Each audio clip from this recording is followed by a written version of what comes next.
Your Excellency Philemon Young, President of the 79th session of the United Nations General Assembly, Excellencies, Heads of State and Government, ladies and gentlemen.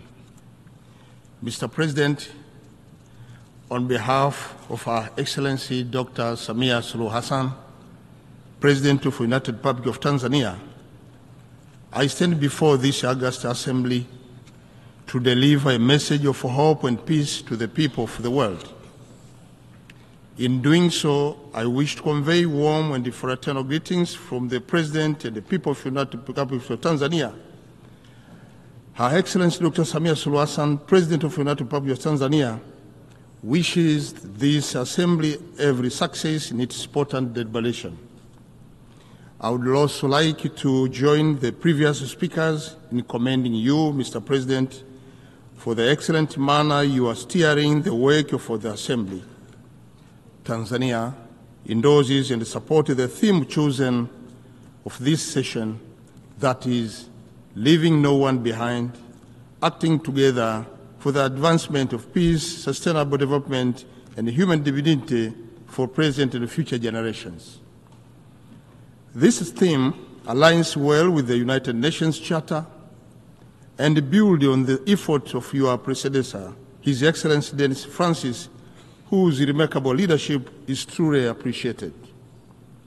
Tanzania recognizes and thanks the Secretary General for his great work and the important message he shared with us at the opening of this general debate.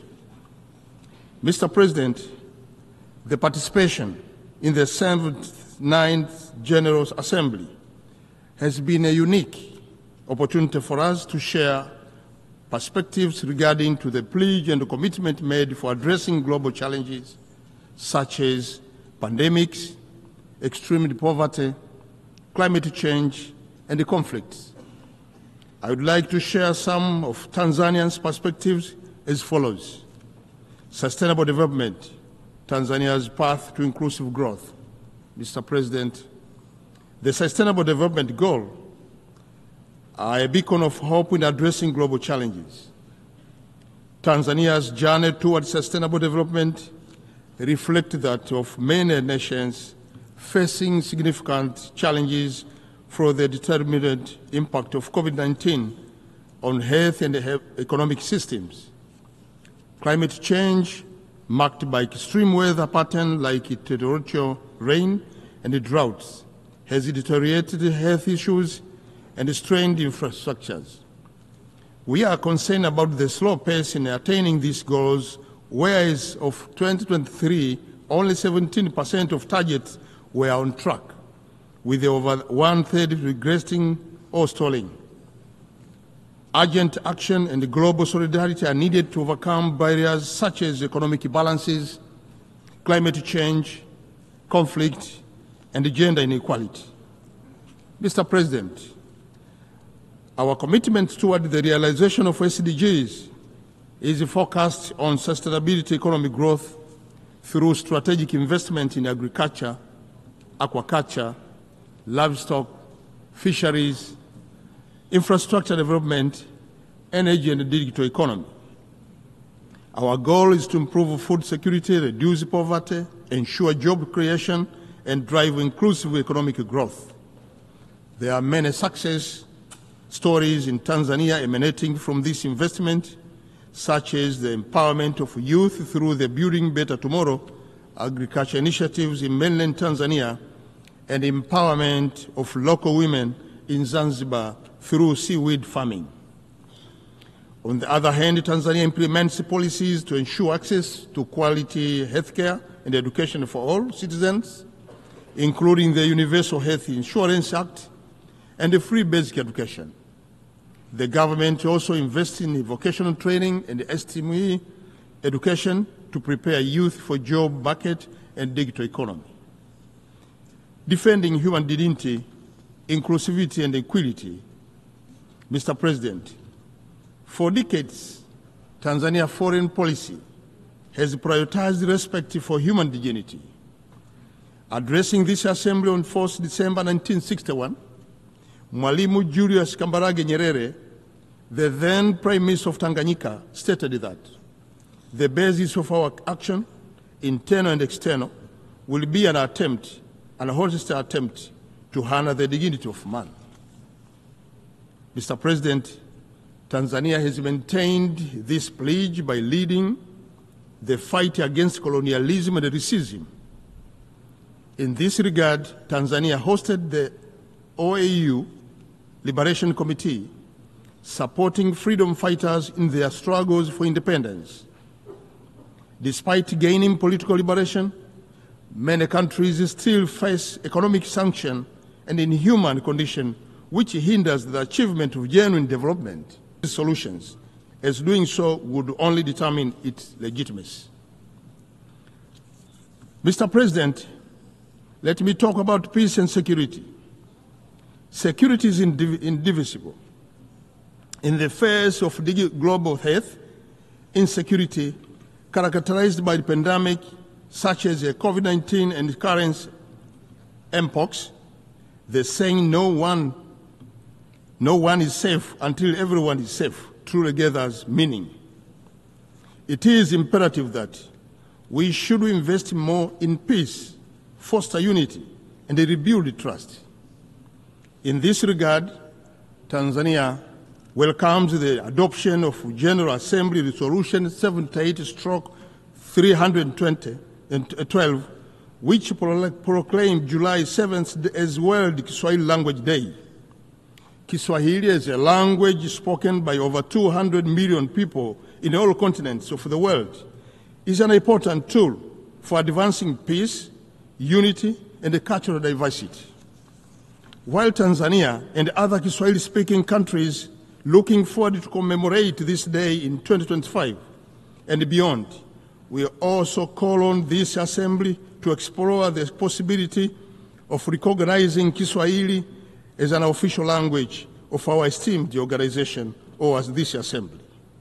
Tanzania, East African Community, South African Development Community, and African Union have already led the way to Kiswahili speaking, and it is again important that we invest more in peace initiatives because there is no development without peace and unity. Your Excellency, Mr. President, in recognition of this requirement, Tanzania has several decades participated in peacekeeping, peace building, and mediation efforts.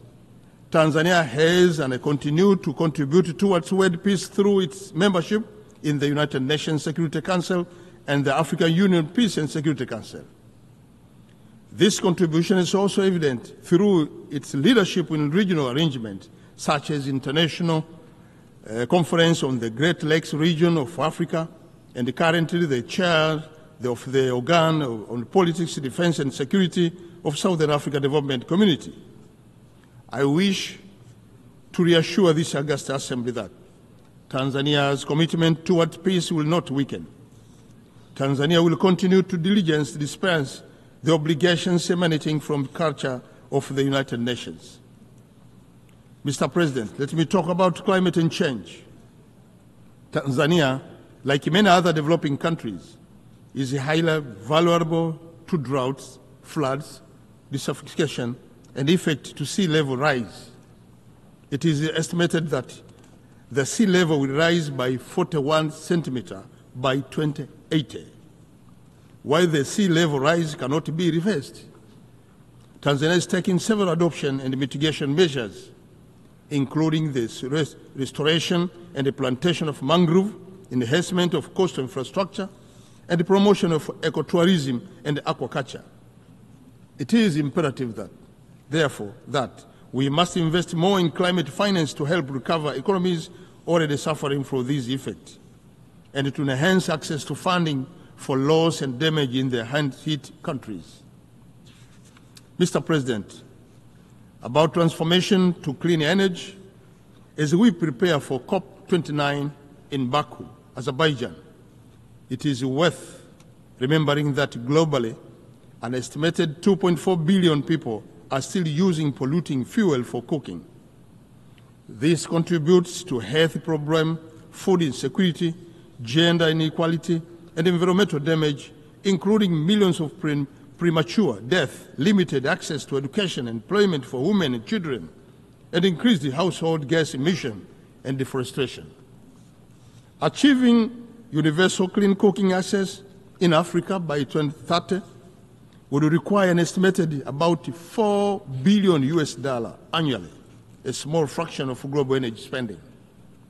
Mr. President, in response to this alarming situation, Tanzania is championing a clean cooking agenda, which essentially contributed to several SDGs, including goals number 7, focusing on ensuring access to affordable and sustainable energy for all. Tanzania will host the African Energy Summit in January 2025, means next year, co-organized with the World Bank and the African Development Bank. The summit aims to accelerate the implementation of World Bank Group and the African Bank Group commitment to provide electricity access to 300 million people in Africa by 2030. We look forward to working together with all partners to unlock energy potential and build a brighter, more resilient future for Africa. Mr. President, delivering on democracy. In November this year, Tanzania will hold the local government election, followed by the presidential and the parliamentary election in October next year. As we prepare for this electoral event, I wish to assure this Assembly that democracy, human rights, and the rule of law will be upheld in line with President Samia's vision as captured in the 4Rs philosophy, namely reconciliation, resilience, reform, and rebuilding. Since the announcement of 4R principles in 2021, the government of Tanzania has continued to foster harmony and promote unity across political, religious, and ethnic divides. In implementation of 4R, the government has also undertaken several monumental reforms that seek to address shortfall within the criminal justice system, allow the effective political process, and enhance the enjoyment of human rights. Mr. President, reforms are crucial for countries and international organizations to stay relevant, for greater inclusiveness, transparency, and accountability, especially in multilateral bodies like UN Security Council and the Bretton Woods institution. Tanzania remains committed to rebuilding its economy and society, focusing on inclusivity and empowering its citizens for a stronger future. Mr. President, when I go to conclude my speech, Tanzania argues all the world leaders to unite against international threats that undermine unity, peace, and human dignity. We are obliged to work together with goals stipulated in the Charter of the United Nations of sparing succeeded generations from the scourge of war. We must stop war and suffering that cause death and wanton suffering to innocent civilians, including women and children.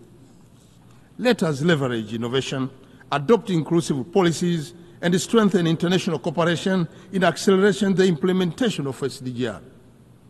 Together, let us build perhaps partnership that transcend borders, ensuring no one left behind.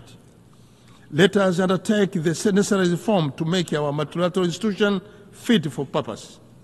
Let us rebuild trust and reconcile our differences. Let us cooperate to build resilience of our institution and people. We can achieve the future we want if we commit to rebuild and restore what has been damaged by our past action. As we look to the future, let us honor the commitments made in various international fora. Together, let us embrace this moment with optimism and the shared dedication to inclusivity. Asante sana kwa kunisikiliza. Thank you so much for listening. Thank you so much for your attention.